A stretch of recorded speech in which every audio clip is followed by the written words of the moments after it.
Nuit en cellule pour Claude Guéant. L'ancien ministre de l'Intérieur a été incarcéré hier à la maison d'arrêt de la Santé. Il avait été condamné à 1 an d'emprisonnement en 2017 pour avoir perçu illégalement des milliers d'euros de primes en liquide alors qu'il était directeur de cabinet de Nicolas Sarkozy.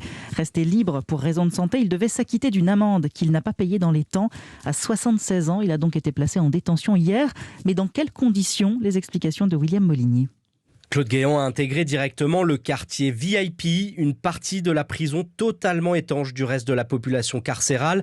À cet étage de la maison d'arrêt, une trentaine de cellules est réservée aux personnalités publiques.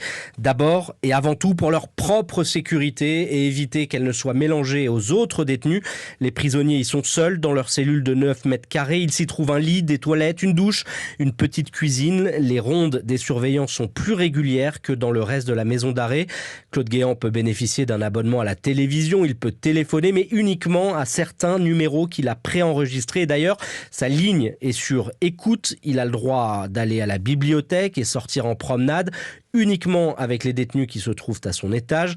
La prison de la Santé a été totalement rénovée il y a 2 ans et parmi ses codétenus, en ce moment, se trouve l'ancien secrétaire d'État Georges Tron, condamné pour viol, ainsi que Jean-Luc Lahaye, le chanteur de 68 ans qui a été placé en détention provisoire après sa mise en examen pour viol sur mineur. William Molinier.